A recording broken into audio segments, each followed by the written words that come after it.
নারায়ণ বাবু উকিল একটা তারি হাতে গো মামলা লেখা মামলা করতে যাইতে হয় রে রংপুর হই জিলা ওরে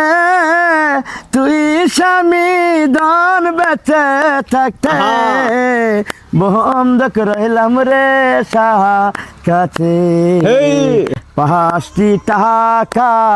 পাঁচটি চাউল নিয়া গেলা রে ওরে তুই স্বামী ধন বেঁচে থাকতে বন্ধক রইলাম রে সাহা কাছে পাঁচটি টাকা পাঁচটি চাউল